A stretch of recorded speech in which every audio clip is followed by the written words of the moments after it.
desenvolve pela primeira vez uma cirurgia plástica? Quem que pensa, se eu tirar a gordura daqui, passar ela pra cá, se eu colocar uma bolsa de silicone aqui dentro, esse corpo vai ficar legal, diferente ou de uma forma ou de outra? O que que isso muda no nosso corpo e por que que as pessoas fazem plástica ou uma cirurgia? Será que é para você reparar um problema ou será que é para você ter um objeto de consumo? Você está fazendo isso para mudar a sua imagem ou para ter mais status? E esse tipo de procedimento pode dar problema depois? Pode ficar datado? Você pode de repente estar em 2030 com o rosto de 2023 por conta do que você fez agora? Para discutir isso aqui no Não Ficção, que é o nosso podcast onde a gente traz ciência para o seu dia a dia, a gente sempre convida especialistas e o especialista de hoje é o Wendel Hugueto, que é um cirurgião plástico do corpo clínico do Hospital Albert Einstein, que pode falar com muita propriedade sobre como funciona a plástica, de onde ela vem, o que ela faz, o que ela muda. Então vamos para essa conversa que tem muita coisa legal para a gente ver. Wendel, muito obrigado pela participação aqui, por topar a entrevista com a gente. É uma conversa que faz muito tempo que eu queria ter com você aqui pra gente poder trocar essa experiência. A gente vai falar de plástica não, né? De procedimentos estéticos, pra ser uma coisa, pra usar um termo de quem não quer ainda pôr o pé nessa água e quer ouvir de você a conversa toda. Há quanto tempo você atua como cirurgião plástico? Eu terminei cirurgia plástica, residência em 2009. 2009. Então já são aí 12 anos com formação de cirurgia plástica mesmo. Então você já deve ter pegado várias transições, né? O que era a cirurgia plástica quando você pensou em fazer ela, foi se formar, o que você encontrou em 2009 e o que você encontra hoje com as pessoas fazendo. Eu puxei uns dados aqui pra gente conversar, mas da Associação Internacional de Cirurgia Plástica, International Society of Aesthetics Plastic Surgery, né? IAPS. É o ISAPS. ISAPS, obrigado. Peguei alguns relatórios do ISAPS e eu fiquei muito absurdado, porque o Brasil, se não era o primeiro, era o segundo país, ano após ano lá, em procedimentos só por cirurgiões plásticos. Então, assim, é colossal o que a gente faz aqui, né? Foram 2 milhões de procedimentos só em 2020, se eu não me engano, em plena pandemia com as pessoas. Então, é um mercado gigante, né? O que as pessoas buscam aqui no Brasil? Por que a gente quer fazer tanta plástica? Atila, é um mercado gigante e se a gente for comparar que os Estados Unidos têm 300 milhões de habitantes e o Brasil tem 220... Eu não fiz esse balanço. Proporcionalmente a gente opera mais. Não vamos levar nem em consideração a questão econômica, o poder de compra do americano. Desculpa. Só de cirurgia plástica, com cirurgião, sem falar em procedimento estético, que aqui no Brasil a gente tem... Não entra nessa conta, né? Tipo, botox, ácido hialurônico, com, sei lá, dermatologistas, com dentistas e outras coisas, né? Isso daqui é só o que vocês da cirurgia plástica fazem. É isso, é só cirurgia plástica. Então são 2 milhões de procedimentos.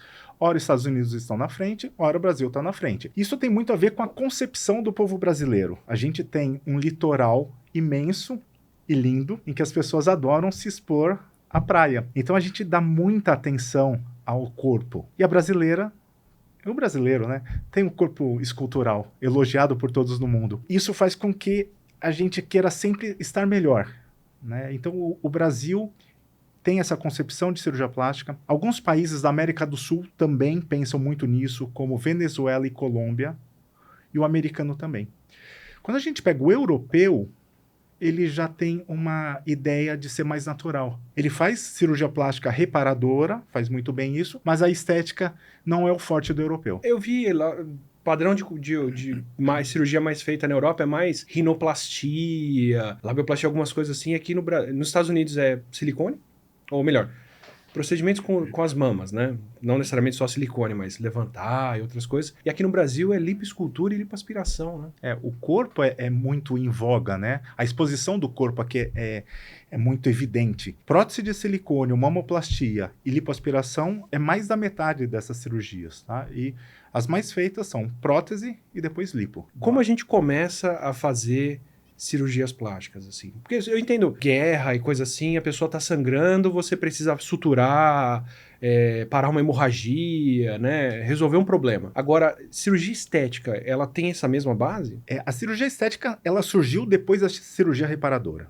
né? A cirurgia plástica reconstrutiva foi uma das primeiras cirurgias feitas no mundo. Nossa. Né? 3.000 a.C., no Egito já se faziam reduções de fratura nasal, faziam alguns enxertos de pele para queimadura e acidentes. Redução de fratura nasal?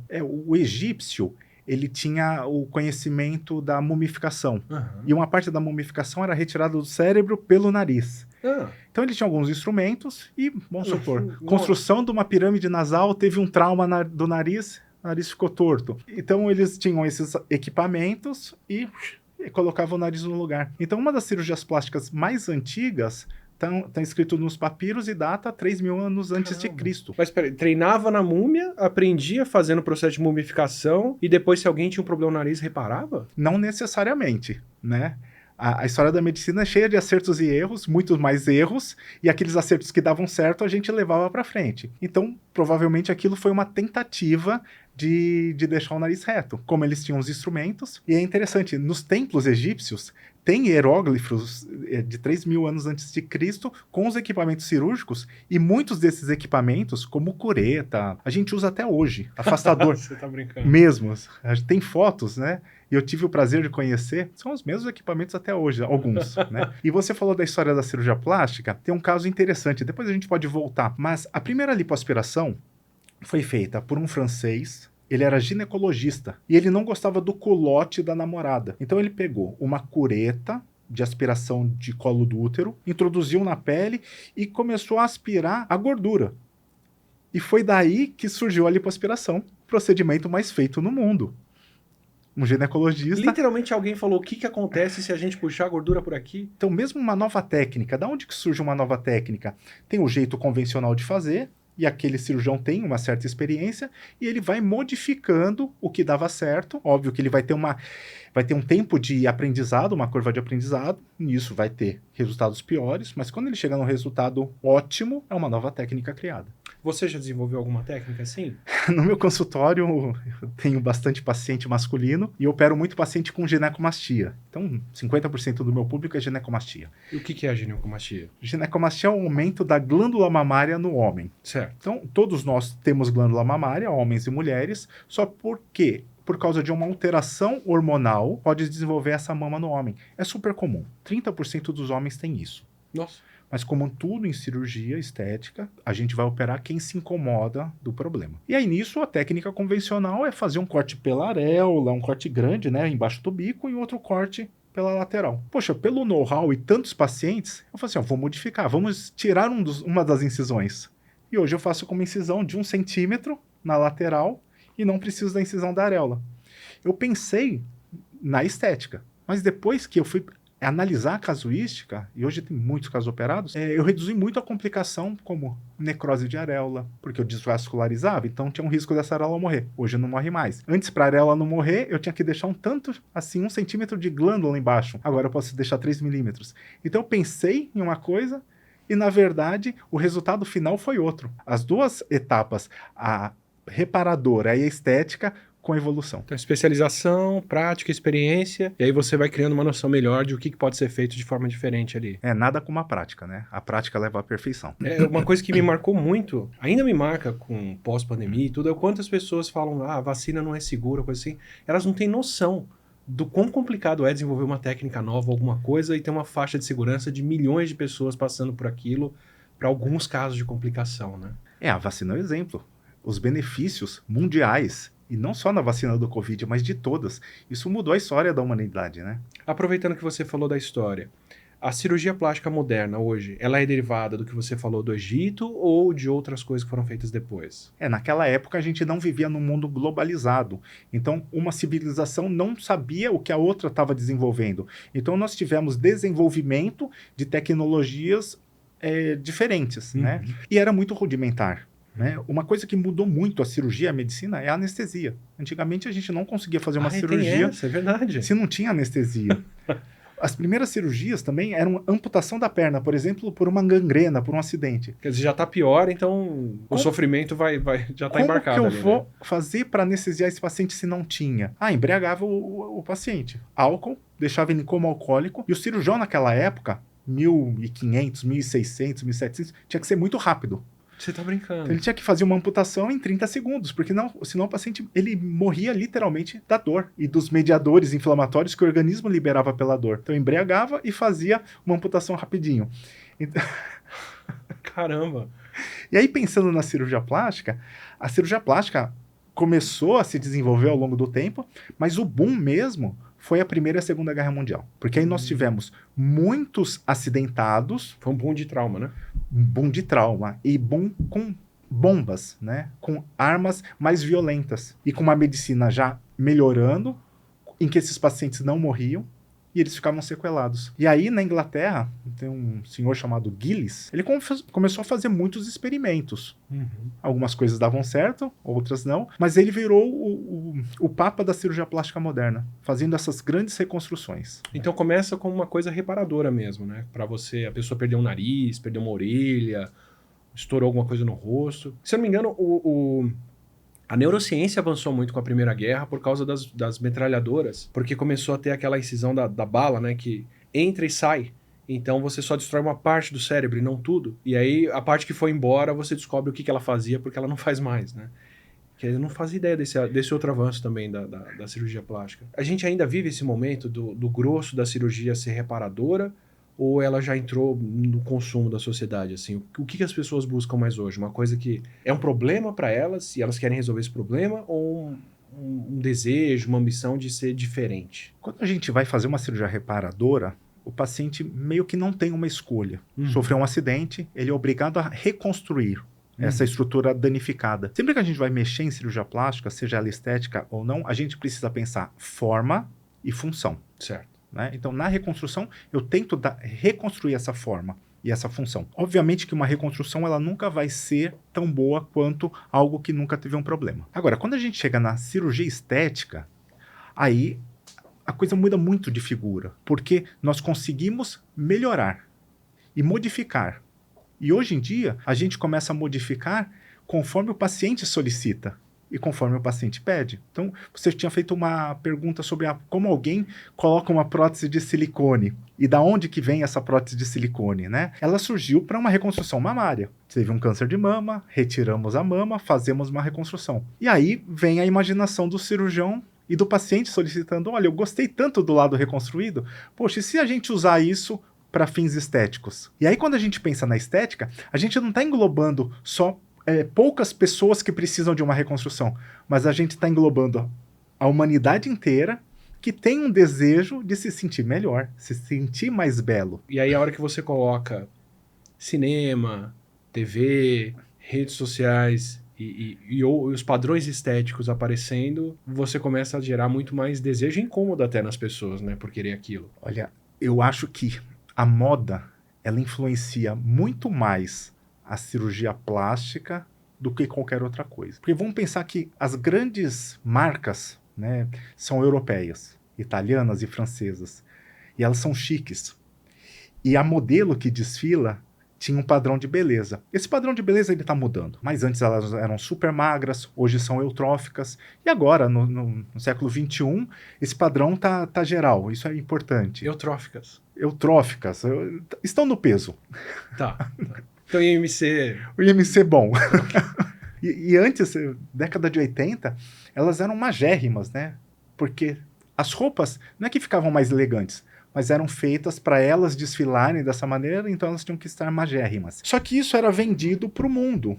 E esse é o novo padrão de beleza. E se você tem esse padrão de beleza caucasiano, magro, olho verde... Então, esse é um padrão de beleza que as pessoas não que invejem, mas elas se inspiram, elas querem se tornar parecidas. Por isso que a pessoa ela quer ter um nariz arrebitado, um nariz caucasiano, porque esse é o padrão de beleza. E aí começa a vender que a mama maior ela é mais bonita. Então, como esse é um padrão de beleza, eu me inspiro nisso, eu também quero me tornar como parte do que é bom, do que é belo, do que tem poder, do que dá status. E é daí que vem a cirurgia plástica. E é por isso que a gente faz tanto procedimento, porque o Brasil é um país pobre. Então, a gente quer se colocar também como bonito, como poderoso, como fazer parte. Um exemplo, tem uma loja de joias que vende muito mais no Brasil do que no resto do mundo. Porque o brasileiro ele precisa mostrar para fora que a gente tem poder, né? E a cirurgia plástica tem muito disso. É isso que eu ia perguntar, você sente isso? Assim, tem essa busca por status, de repente a pessoa nem precisa fazer um procedimento estético, ou esse procedimento não vai deixar ela mais bonita, ou nem mais confortável, mas dentro daquele meio, para as pessoas que frequentam aquele espaço, com quem ela convive, aquilo vira uma assinatura que mostra que você também faz parte? A gente, desde humanidade, a gente vive em sociedade. E para viver em sociedade, a gente precisa da aceitação das pessoas. Então isso não é nem moda, isso está no nosso DNA. Então a gente tem que se sentir parte. E é engraçado, né? Porque isso reflete no mercado de trabalho. Então, como a gente quer ser bem visto, isso está no nosso DNA, a gente busca novos procedimentos, cirurgias, até o momento que vira um vício. Pelos próprios relatórios de sociedades de cirurgia plástica e outras coisas, eu vi que eles falam que o que eram as referências mudou. Que antigamente as pessoas buscavam ser como estrelas de cinema ou como grandes modelos, e hoje em dia, principalmente redes sociais, do pessoal vir com Kim Kardashian, deram até o nome de efeito Kardashian mesmo, do pessoal ir buscar as mesmas cirurgias que ela, ficar com a mesma cara dela. Você falou que seu público é principalmente masculino, mas você viu isso no seu público? Você vê essa transição? Vejo sim. No consultório, eu atendo muita mulher, né? Porque cirurgia plástica é 90%, 85% de mulheres. Então não tem como não atender mulher. E a gente vê isso basicamente no público feminino, essa inspiração. Tem a Kim Kardashian, mas na nossa outra entrevista eu esqueci de falar. Virgínia Fonseca. Virgínia Fonseca é uma youtuber, tiktoker famosa que faz danças, e ela fez uma lipoaspiração LAD, lipo de alta definição. Todo dia ela expõe, né, aquela barriga chapada de uma lipoaspiração 3D. Os pacientes falam assim, eu quero a barriga da Virgínia, quero a barriga da Virgínia Fonseca. Né? Então quero essa barriga dessa pessoa, esse nariz dessa outra, essa bochecha dessa daqui, desse jeito. A gente explica. Você pode querer. Agora, conseguir é difícil, porque a gente vai conseguir melhorar o que você tem. Vou melhorar o seu corpo, vou melhorar o seu nariz, né? Então é praticamente impossível, até em irmãos gêmeos, eu replicar o resultado de um em outro, até porque a cicatrização é outra, a estrutura corporal é outra, a muscular é outra. Então eu falo, então vamos usar como inspiração e vamos tentar conseguir o melhor resultado possível nesse tipo de inspiração. Eu ia perguntar isso porque uma coisa é eu chegar pra você e falar, olha, esse aspecto aqui do meu nariz me incomoda, eu queria mexer nisso. Aí, ok, eu tô tentando tirar o que eu vejo como um problema. Eu acho que é muito mais fácil de eu ficar satisfeito com isso do que eu chegar pra você e falar, olha, eu quero esse nariz do Gianecchini aqui. E se eu não tiver a estrutura pra ter o nariz dele, qualquer resultado não vai ser aquele e eu vou estar mais frustrado. O nariz do Gianecchini não vai ficar bonito em você. E se a gente for comparar nariz por nariz, seu nariz é mais bonito que o do Gianecchini. Obrigado. Agora tô... Ele tem as estruturas anatômicas que a gente busca. Ele tem um dorso reto, ele tem uma boa angulação. As pessoas, às vezes, elas veem o Gianecchini bonito, eu quero ser parecido com o Gianecchini, e aí pensam que o problema pode ser o nariz. Mas às vezes o problema não é o nariz, mas o problema é a estrutura do rosto. Então, no consultório, eu também tenho que atuar como um conselheiro, um coaching, falar muito mais não do que falar sim. Você não, seu nariz eu não vou operar não.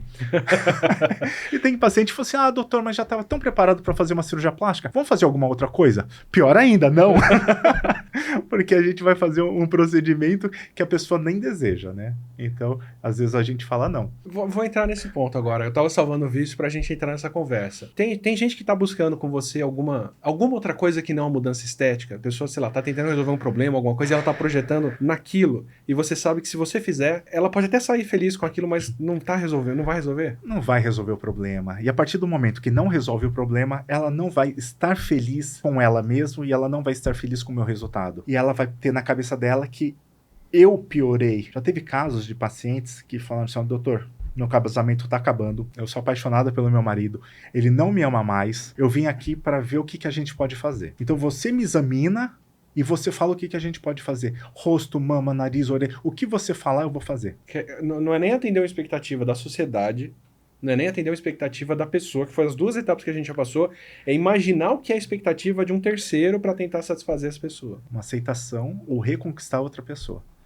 Isso é mais difícil ainda, né? Isso é mais longe ainda do que a gente pode alcançar. Mas aí eu começo a entender todo esse monte de anzol que a gente encontra em rede social hoje. Faz o pacote de lipo, mais isso e aquilo, ganha o corpo da Virgínia, venha fazer o negócio e se renove, né? Fica vira um bem de consumo mesmo, né? Virou comercial. E a rede social, Ela só expõe a parte boa, porque são propagandas feitas para vender o procedimento. Então eu não vou falar lá na rede social que faça uma lipo, mas a primeira semana é dolorida, a primeira semana fica inchado, o resultado demora 3 meses. A gente fala, venha ter o corpo dos seus sonhos. Obviamente que você vai alcançar o corpo dos seus sonhos ou algo parecido, mas tem todo um processo. E esse processo não é só o sofrimento de pós-operatório da cirurgia. Que eu tô vendo que não é pouco também. Que não é pouco. E tem o seu cuidado, tem a sua dieta, tem cinta, tem drenagem linfática. Você tem que manter, tem que fazer academia, uma dieta saudável, senão você perde o resultado. Então,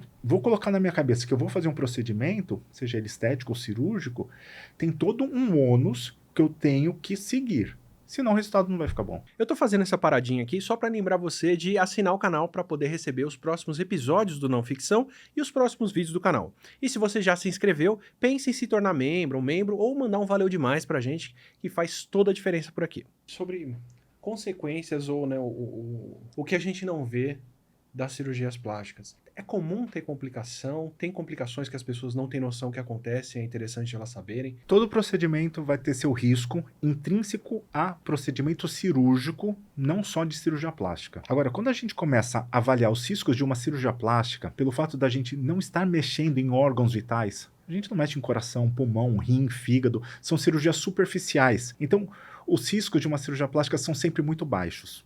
Então, quando a gente estratifica, é da ordem de 1 para 1 milhão para ter um problema. Que legal. Uma morte, 1 para 1 milhão. E a gente pensa que, quando a gente começa a analisar da onde que veio isso, sempre tem alguma coisa que saiu dos conformes. E eu falo isso para todos os meus pacientes. Para a gente ter problema em cirurgia plástica é igual um avião cair. O avião não foi feito para cair.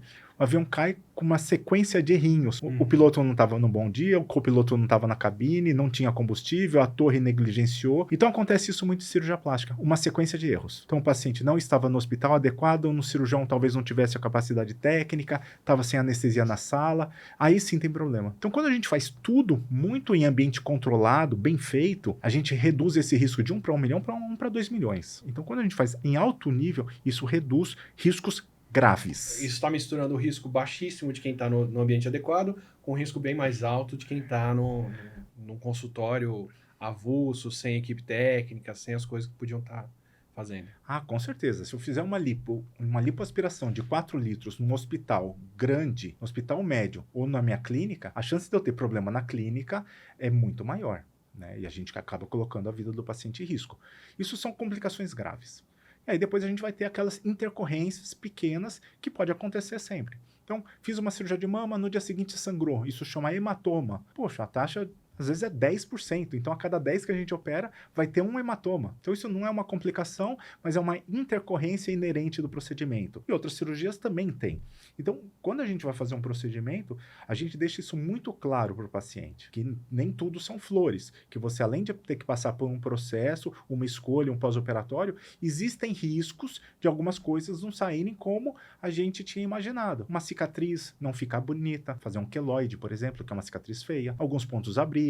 Então, são complicações pequenas que são inerentes, mas a gente tem que estar ciente, explicar isso para o paciente e fazer da melhor maneira possível no ato cirúrgico para evitar isso. A longo prazo, assim, porque desenvolvi uma técnica nova, agora a gente vai colocar essa prótese de um jeito X, ou vai tirar essa gordura de uma outra forma, ou vai mexer nesse músculo que outras pessoas não mexiam. A curto prazo, a gente sabe o resultado estético.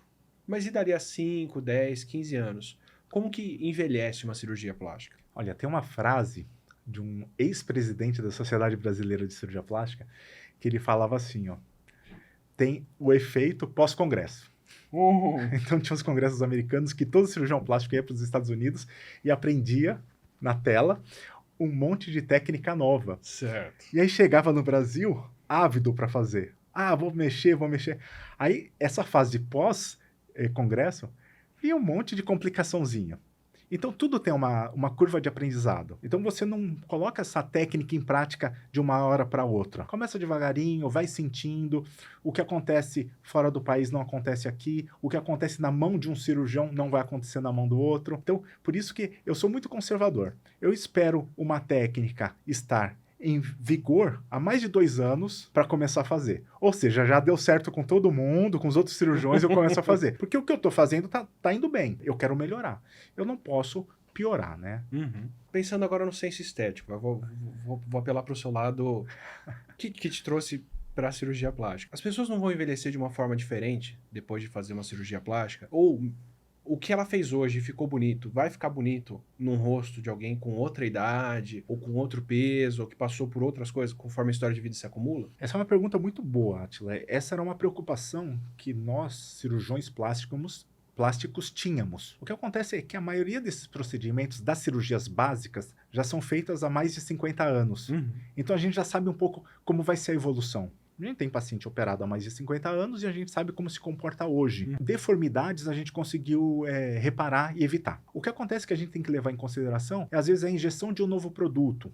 Então, um produto novo que foi desenvolvido agora e a gente começa a injetar no rosto e a gente vai descobrir só daqui a 10 anos que esse produto migra, que esse produto é absorvido pelas células de defesa do corpo, vai impregnar no cérebro ou no fígado. Você tem algum exemplo prático disso? Tem o exemplo da década de 70 para 80, injetava-se silicone líquido no glúteo, no rosto. E aí depois descobriu que esse silicone é péssimo, faz uma baita reação inflamatória, infecta, traz problemas, o corpo encapsula, vai pro cérebro, vai pro fígado. Sério? A retirada é horrível. É, porque mistura em tudo, né? Como é que você vai retirar uma coisa que se embrenhou no corpo? E é um óleo, e é muito difícil retirar. Então Nossa. a gente tinha um ambulatório lá no Hospital das Clínicas só de complicações do silicone de pacientes da década de 70. E era triste ver o sofrimento desses pacientes porque a gente não conseguia fazer nada, não dá para retirar. Porque senão, imagina tirar um silicone do rosto, eu vou ter que criar um defeito muito maior do que o próprio silicone. Então esse paciente tinha que conviver, às vezes, com infecções de repetição, com dor,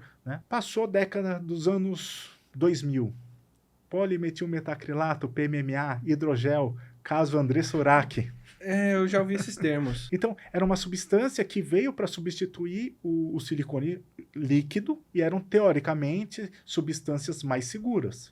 Mas eram polímeros plásticos da mesma maneira. O que acontece? Os mesmos problemas. Caso do Dr. Bumbum. O que o Dr. Bumbum fazia? Ele injetava o PMMA, que é esse plástico, o polimetilmetacrilato, no glúteo. Poxa, a Sociedade Brasileira de Cirurgia Plástica fala assim, ó, não use. A Anvisa recomenda usos de 10, 20 ml no máximo. Ele injetava 300, 400 ml no glúteo e o pior no apartamento dele, né? Então esse produto cai na corrente sanguínea, vai para grande circulação, coração, pulmão. Cara, ignorância minha, eu não tinha acompanhado isso. Quer dizer, todo mundo fala, olha, não usa muito porque dá complicações. Aí você que é um bom profissional vai ter um resultado leve porque você só pode usar um pouco. Aí o cara vai lá e em 2 dias ele pode fazer uma foto de alguma coisa que ficou linda, mas essa pessoa vai ter um monte de complicação pro resto da vida dela. Quando a gente pega a foto do antes e depois, a foto é bonita. Isso é estático. Agora, quando a gente pega do ponto de vista dinâmico, paciente andando, você já começa a ver as irregularidades. E você vai palpar, é duro, é pétreo. No glúteo, por exemplo. Então, são algumas bolas de plástico que estão lá, que dão um formato a curto prazo bonito e que depois vão ter problema. Então, a Sociedade Brasileira recomendava não usar, eu nunca usei. Perco o paciente por isso, sim, mas não é o tipo de paciente que isso não vai me agregar como médico, porque vai trazer complicação, né? Pra pessoa e pra você depois. Exatamente. Caramba. Então, eu decidi nunca fazer, mas alguns médicos fazem, né? E não é um produto que é proibido. Ele tem a liberação da Anvisa. Ele tem lá suas aplicações legítimas, né? A questão é que não dá pra você pôr 2 litros na coxa e achar que vai ficar legal, né? Então, respondendo a sua pergunta, é isso que a inovação traz, que a gente só vai descobrir daqui 10 anos. Por exemplo, tem um bioestimulador de pele, né, que ele é ótimo para retração de pele, mas ele foi desenvolvido para preencher. Aí descobri que ele não preenchia nada, mas ele estimulava o colágeno. Ou indo mais longe, o Viagra era um remédio para pressão. Sim, né? sim. Então a gente tem que sempre ter cautela nessas inovações. Eu fiquei com essa coisa do resultado da foto na cabeça. Principalmente com rede social agora, tem esse fenômeno de cirurgias que são boas para a rede social. Vai fotografar bem, com a pessoa parada ou sem ela mexer, fica legal, ou isso combina com um filtro, ou isso corrige. Como eu vi, por exemplo, com a cirurgia do nariz. Gente afinando o nariz para ficar bonito na foto na selfie. Mas é porque a lente distorce. E aí fora daquela lente o nariz não faz sentido. Mas cirurgias como essa que, se a pessoa andar, aquilo incomoda, ou daqui a algumas semanas, ou num vídeo isso não ficaria tão bem.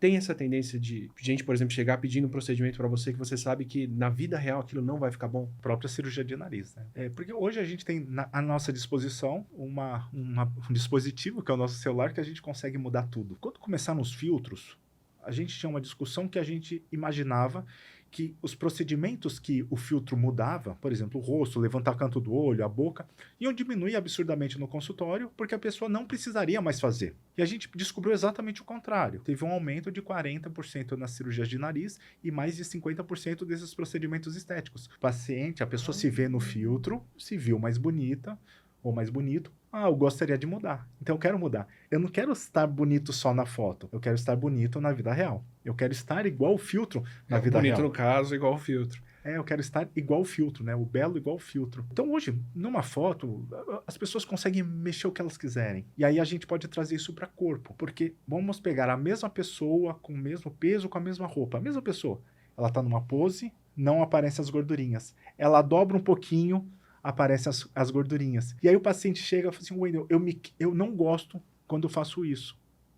Mas eu explico, olha, até a Gisele Bündchen faz, que ela é linda, maravilhosa, faz essa dobrinha, porque você Tanto que não tem foto dela assim, né? Não tem foto dela assim. Mas ela, como real, ela é assim, né? E isso é o normal, porque a gente tem que ter a nossa elasticidade para esticar de um lado e dobrar do outro. Sanfona, né?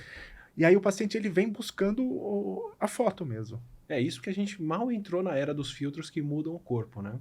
Exatamente. No sentido de mudar o corpo todo, ou fazer isso em vídeo de forma fluida e tal. Por enquanto, as mudanças mais... Assim, todas são faciais, né? Isso, e são em foto e coisa assim, né? A hora que a gente tiver mais filtros em vídeo, que não falha, que na hora que você entra atrás do objeto ele não some e depois volta, isso vai ficar mais... Isso vai ser mais comum ainda, né? Mas aí, se eu olho para uma timeline do Instagram de alguém, eu consigo ver, esses filtros de cor é muito 2011. Esses outros aqui são muito 2013. Putz, olha, essas fotos nesse estilo é bem 2015. Eu reconheço isso nas minhas fotos, assim.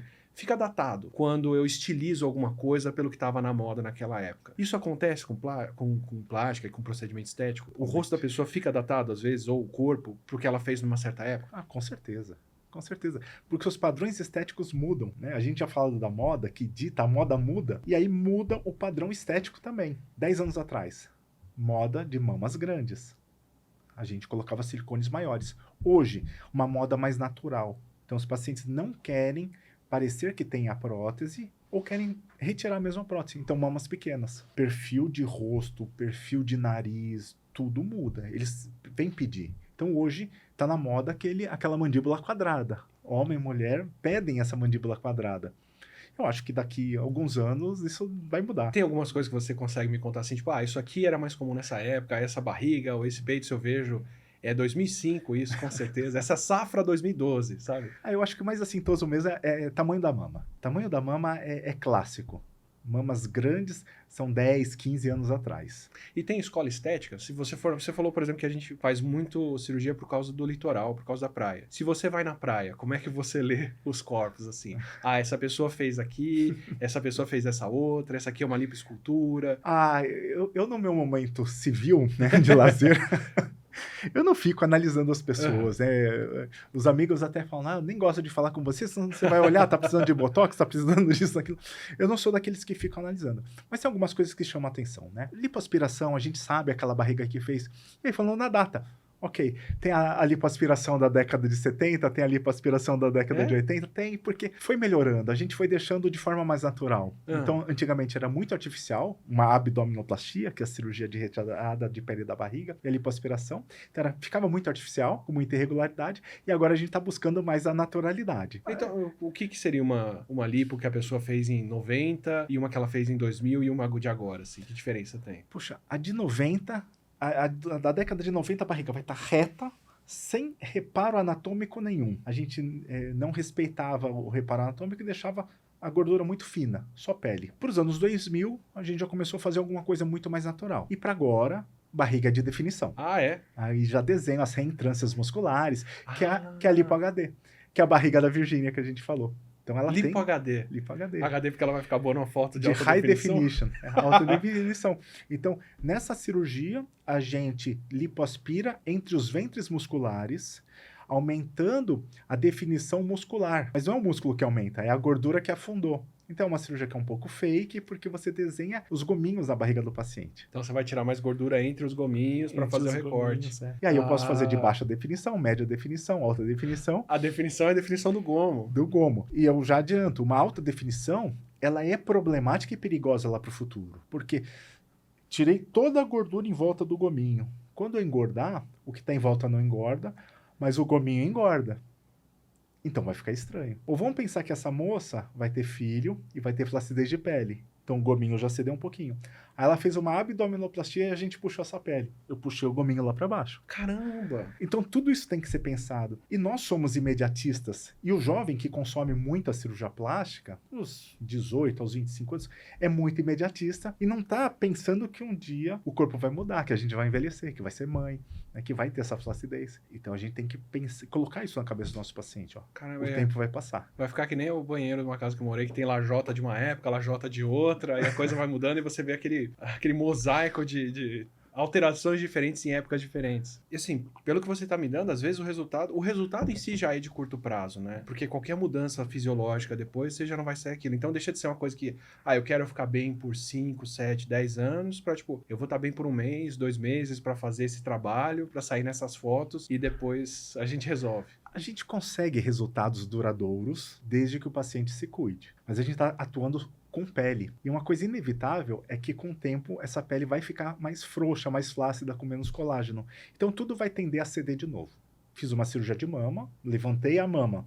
Com o tempo essa mama tem uma tendência a ceder. Daqui 10 anos, inevitavelmente, o paciente provavelmente vai achar que essa mama está mais caída e vai querer refazer. Cirurgia de face é a mesma coisa. A gente estica a pele, rejuvenesce, o paciente continua envelhecendo. A gente está atuando sobre aquela pele antiga, né? O resultado vai se perdendo, mas se o paciente se cuida, não vai durar poucos meses. É para durar anos. E tem situações onde é desejável que isso dure pouco, como, sei lá, ácido hialurônico, botox, que é uma coisa que é transitória, que a pessoa faz sem muita complicação e depois aquilo se dissolve e tá tudo bem? Você vê essa diferença entre procedimentos permanentes e procedimentos que são desenhados para ser transitórios? Isso aí tem muito a ver com o que a gente estava falando sobre o PMMA, porque um substituto do polimetilmetacrilato, porque ele é inabsorvível e não sai nunca do corpo, é o ácido hialurônico, que ele é absorvível e sai do corpo. Então, inicialmente a gente pensava, olha, vamos introduzir uma substância que não sai, que fica para sempre, porque ela é muito melhor, porque o paciente tem que fazer uma vez só. E esse é o grande problema. Então a vantagem do ácido hialurônico é exatamente essa. Vai ficar 5 meses, 6 meses, 1 ano. Depois, não gostou, ela absorveu. Mudou. Teve uma infecção. As células de defesa vão lá, degradam essa substância, porque é um polímero que tem naturalmente no nosso corpo, e pronto, expeliu o produto. Diferente do produto sintético, que vai ficar ali para sempre. Nesse caso, a gente é muito vantajoso ele ser absorvível. Até porque, se eu injetar um produto com você com 20 anos, quando você tiver 40 anos, a pele cedeu e o produto ficou. Então esse produto vai ficar palpável num lugar que eu não quero. A prótese, de repente, a pele afundou e você consegue ver. Ela fica muito evidente. Então isso é muito benéfico. E a gente vai mudando, né? Então, como o rosto do paciente vai mudando ao longo dos anos, a gente vai mudando a técnica de injeção. Para o paciente mais jovem eu faço de determinada maneira e um pouco mais velho eu faço de outra maneira. Eu ia aproveitar e te perguntar isso, assim, como é que você via essa popularização profissional mesmo das cirurgias, assim, né? De repente, antigamente eu tinha que ir num cirurgião plástico para fazer um procedimento, hoje na dentista, no esteticista, em outros lugares eu posso fazer o botox ou isso, aquilo. Você vê isso como problemático, vantajoso? Que diferença faz na sua profissão ter esse espalhamento, né? De quem pode fazer e quais procedimentos? Essa diversidade, né? Essa diversidade. Se a gente for pegar o início da cirurgia plástica, 30, 40 anos no Brasil, era caríssimo, de pouco acesso, os cirurgiões eram endeusados, o paciente não tinha muito poder de pedir, né? O cirurgião falava assim, não se preocupe que eu vou fazer o que eu acho melhor para você. E o paciente aceitava. Óbvio que as épocas são outras, nós temos vários profissionais à disposição, então esse tipo de mercado, esse tipo de prática médica mudou totalmente, e eu acho que tem que ser do jeito que é hoje. Para falar desse, então a pessoa não ia no cirurgião e falava, eu quero fazer isso. Ela ia no cirurgião e falava, vou mudar meu corpo, e ele falava, vai mudar isso, e fazia? Então chegava assim, eu quero fazer a minha mama, mas eu quero uma mama pequena. Óbvio que não estou generalizando todos os cirurgiões, mas alguns, diria que até metade, falam assim, deixa que o tamanho eu escolho porque eu sei o que vai ficar melhor para você. Muitas vezes, os cirurgiões, eles mexiam em outras áreas também. Então, foi fazer a mama, poxa, mas podia melhorar o nariz. Aí dava uma raspadinha sem falar com o paciente. Coisas que hoje são totalmente inaceitáveis. A Xuxa falou isso recentemente, faz um mês, ela falou nas redes sociais sobre isso, que quando ela foi fazer pós o parto da Sasha, ela fez uma cirurgia e aí fizeram outras que ela nem estava sabendo. Então, isso tem a ver com a época que era feita e como as coisas eram acordadas com o empresário. Hoje a medicina mudou muito, então a gente tem muito acesso. E com essa popularização, a gente tem muito mais pacientes fazendo. E eu entendo que tem mercado para todo mundo. Mercado para o dentista, mercado para o biomédico, mercado para o esteticista. Eu só acredito que tem que ser feito com profissionais que saibam o que estão fazendo. Da mesma maneira que eu, como médico, se eu não souber fazer um procedimento de uma rinoplastia, é melhor eu não fazer, e é melhor que faça com... Não vou falar rinoplastia porque rinoplastia é médico, mas vamos supor, eu não sei aplicar o ácido hialurônico na boca, no lábio, mas tem um bom dentista que sabe fazer, poxa, eu prefiro fazer no dentista que sabe fazer do que com plástico que nunca fez, né? Eu acho que a discussão é essa, e tem mercado para todo mundo. E uma coisa muito interessante é que está muito em voga a harmonização facial, que é a injeção do ácido hialurônico em grandes quantidades no rosto. Antigamente a gente usava 2 ml. Agora a gente está harmonizando o rosto com 30 ml, né? E esse é um mercado que há alguns anos não era para o cirurgião plástico e para o dermatologista fazer, e a gente não explorava muito bem esse mercado. E aí veio o dentista, eles começaram a fazer, e teve um boom, parecia ser ruim para o médico. Na verdade, assim, foi uma popularização tão grande que ficou tão evidente e tão difundido que no meu consultório, eu fiz um levantamento, eu multipliquei por 3 nos últimos 3 anos a quantidade de harmonização facial que eu faço. Caramba! Mesmo com toda a concorrência dos dentistas, porque eles fizeram a propaganda pra gente, né? O médico, ele tem uma maneira, né, de se expor, e o dentista tem uma outra maneira, e eles conseguiram tornar aquilo muito popular. Então uma coisa que parecia, olha, vai pegar o mercado do cirurgião plástico, que nada, abriu o mercado pro cirurgião plástico. Uma coisa que eu fiquei com o que você falou da Xuxa na cabeça, você acha que essa postura de, eu sei o que é o melhor, eu vou fazer, eu entendo uma parte disso, porque de fato, como você disse, às vezes as pessoas querem alguma coisa que não é compatível com o corpo delas, que não vai ficar bem e tal, então eu entendo um pouco do tipo, não, eu sei o que encaixa melhor no seu corpo, né, da parte técnica, né? O que é viável ou não fazer com isso. Mas você acha que essa postura de eu sei o que é melhor pra você, vamos fazer desse outro jeito, vem da cirurgia? Porque eu entendo isso na cirurgia. Eu tô com um problema, eu preciso tirar um apêndice, eu preciso fazer tal coisa. Não é muito o meu senso estético que vai entrar no que deve ser feito. É o seu conhecimento técnico falando, preciso fazer desse jeito ou desse pra resolver. Você acha que tem a ver também com os profissionais estarem transitando desse meio reparador, por exemplo, para o meio estético? Tem várias coisas a serem levadas em consideração. Tudo bem que tem o ego do cirurgião. Há 40, 50, 60 anos atrás, já falei, era endeusado. Eu vou lá para salvar a sua vida. Eu não tô nem falando na plástica, né? Tô falando como cirurgia geral, neurocirurgia. Então tem toda essa questão de endeusamento e de se sentir muitas vezes superior. Isso mudou muito. Mas aqui tem algumas coisas que são conversadas com o paciente. Você quer pôr uma prótese de silicone. Eu abro a gaveta lá do meu consultório, eu tenho do volume de 100 ml até 600. E eu vou dando as próteses para o paciente sem ela saber que prótese, qual o volume.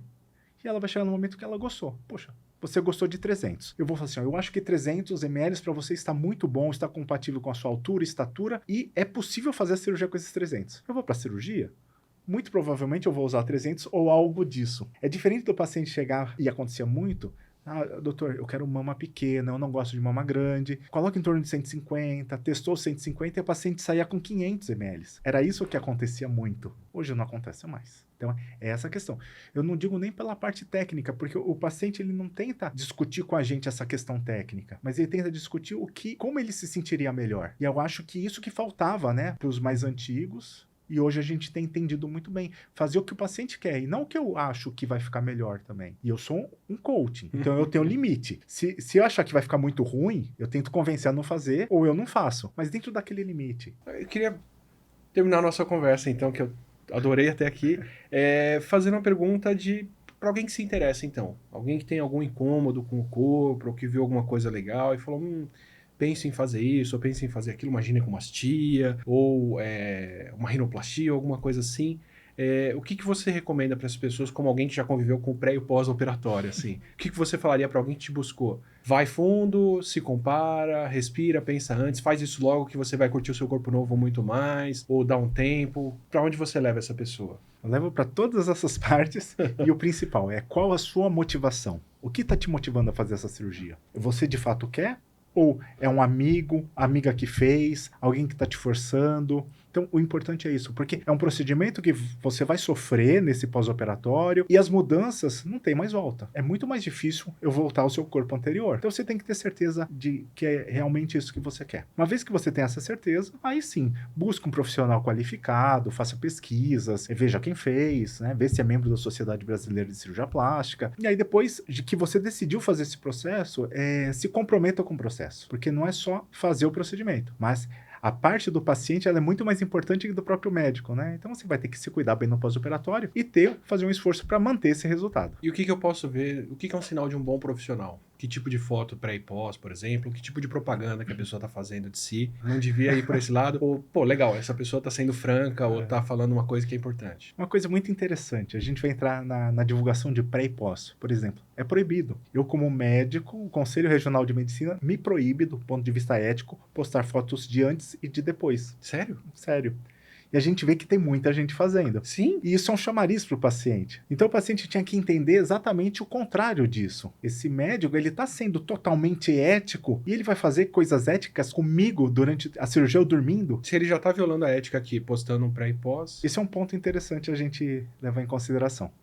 Tudo bem que é inevitável a gente se expor nas redes sociais, explicar, ter as nossas mídias. Mas aquele profissional mais marqueteiro, que é o que faz melhor marketing, talvez ele não é o melhor profissional, porque às vezes ele está infringindo as regras. Além de ver se ele é bom ou não, pegar o resultado de amigas que fizeram, depoimentos de internet, ver como ele se apresenta. Ele está se apresentando de um ponto de vista ético? Top 3 ou 5 piores motivos para querer fazer uma cirurgia plástica.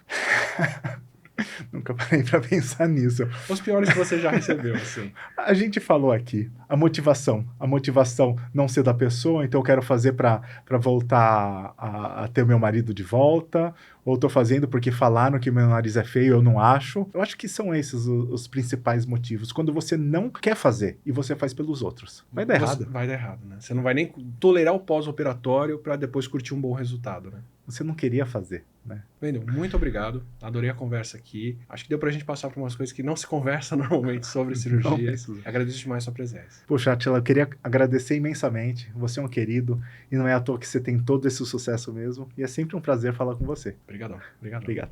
Espero que você tenha curtido essa conversa. Me manda aqui nos comentários o que ficou de fora, perguntas que você queria ter feito, o que a gente falou ou que você gostou ou não. E acompanha para ver os próximos episódios. Inclusive, manda pra gente nome de especialistas ou de áreas ou de temas que você queria ver, a ciência que tem por trás dessas coisas por aqui.